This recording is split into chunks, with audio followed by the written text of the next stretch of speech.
Marta, you're a troublemaker. Oh.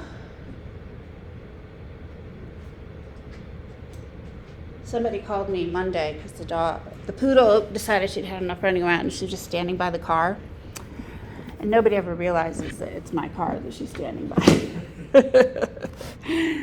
Okay, I think you just got kicked out and then jumped back in, Anaya.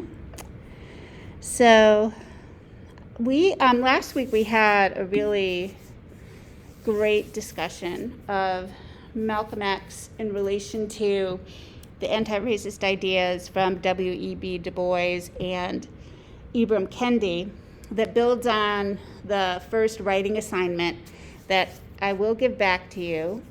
And I apologize so much for taking so long to do that. I have the papers that I carry around with me because I've been actually scribbling on them and writing on them. And I also printed out the rubric that goes with the paper. And what I'm going to do is give back all of your papers for everyone who has submitted them with the feedback and make some specific suggestions about how you might incorporate some ideas from the autobiography of Malcolm X to expand the paper a little bit. And in that way, it will count as paper 2. Then, if you would prefer to do a short paper about the Bluest Eye rather than take an exam, and you've turned in other assignments, then you will have some options for how you would like to do the rest of the assignments as we move on to the Bluest Eye in a couple of weeks. So what questions do you have about that process so far? And I promise within the next few days, you will get your papers with comments and suggestions returned.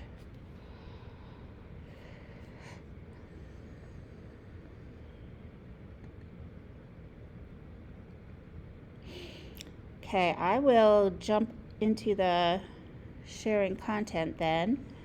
So we can first look at the rubric for the first paper, and then we can look at the Padlet again, and we can talk about ways that what we're learning about anti-racist ideas and how to be an anti-racist applies to Malcolm X transformation into becoming an anti-racist. Next week, we'll have the opportunity to talk about Malcolm X's cultural experience in the middle of the book, because I like to go out of order a little bit with the book, and that means that we read the beginning. We talked a little bit last week about his early life and influences. Today we'll talk about his transformation into Malik Shabazz. And next week we can talk about the fun parts to watch in the movie, shall we say, where he is in Harlem and he is experiencing all kinds of cultural influences of African American culture. And that is important to his positive Black identity as well. So we'll definitely talk about that next week.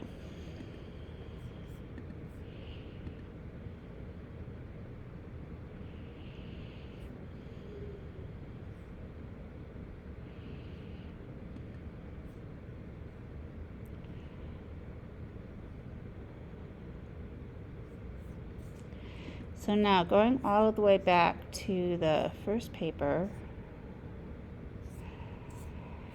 not everyone is used to the rubrics, but when you click on the first paper, it has these directions and more about the anti-racist women in case you wanted to add them.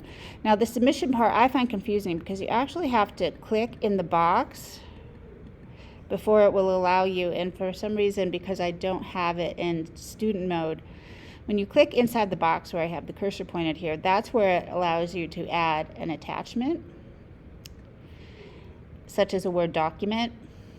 Sometimes I can open SharePoint and Google Docs, and sometimes Blackboard won't let me. So this is the rubric that you can select for the first paper.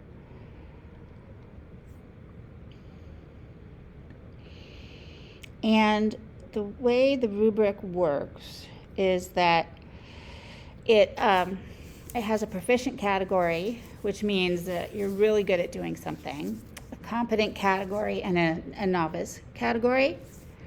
So the first thing that I like to put sometimes on the rubric is the title.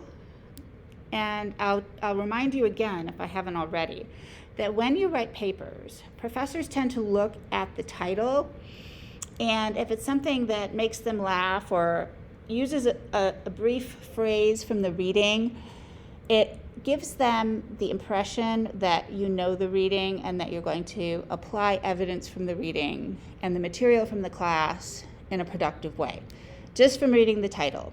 So that puts them in the thumbs up mode. And this is not a well-researched study here, but I'm quite sure that this actually happens. So if you have a title where you can pull in a key term from one of the epigraphs, and I'll give you some suggestions about that if you did not have one, that sets you on the right foot with other instructors for grading. Then in this particular class, I asked you to put 2 epigraphs at the beginning of the paper to set the tone of the paper. And I will, I think there are sample papers that have an example, but it's possible that when I switched computers, because my other wasn't working, I failed to do that. But I'll make sure that I do that when I return the papers to you. The quotes should help you define racism or anti-racism in your own words. So you're kind of using them as backup, as your hype men, Du Bois or Kendi, and your either anti-racist women or one of the other sources that we read, to set the stage to help you define racism or anti-racism in terms of what you have learned from the class. So the paraphrase part is that you explain what your sources, what your hype men or women are saying.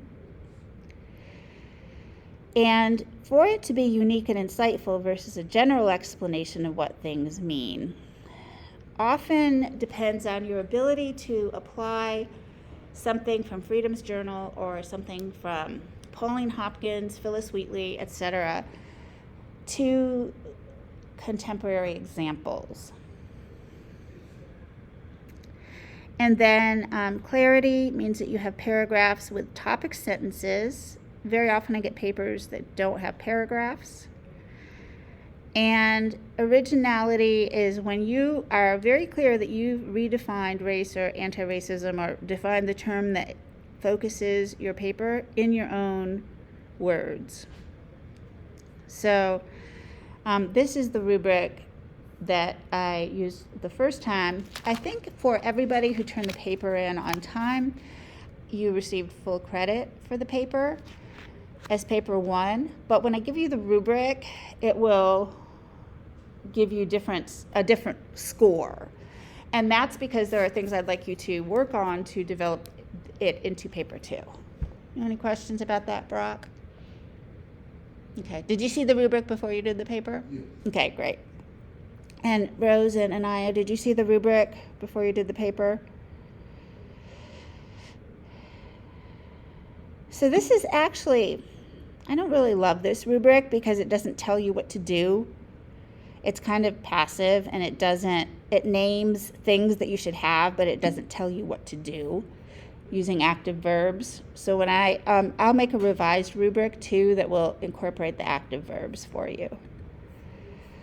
So, ladies, any questions over here? You saw the rubric, any questions about it? And if you have suggestions for it, certainly, go ahead and let me know about that. So again, just to reiterate, I will give you back your paper with comments, and it will be a scanned PDF document that I wrote on, because that's old school and sometimes people like that. And I will return a printout in that PDF that I'll email to you of the rubric with more comments and feedback to show you what you need to work on, and maybe some suggestions as to what you might add from the autobiography of Malcolm X. Are you guys seeing the screen okay? Rose and Anaya? Because I didn't sign into AirPlay. Okay, good. So let's go now, if we can, to the Padlet.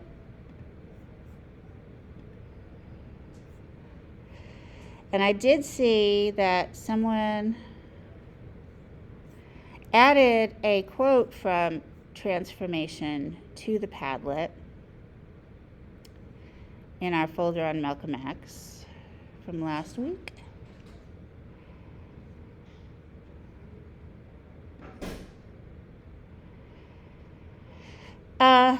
Anaya or Rose, are you the ones who added this? Or did you add it, Barack? Because I didn't have it, I don't have it set as anonymous, so I don't know why it's not putting our names in, except for mine.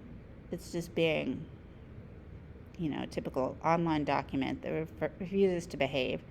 So there's a short YouTube video in which I try to reiterate quickly some of the really wonderful points that Barack made last week as we were discussing this topic of anti-racism and developing a positive Black identity, and how we can learn from Malcolm X to develop a positive Black identity and to be anti-racist. I'm going to turn on AirPlay just for the sake of it.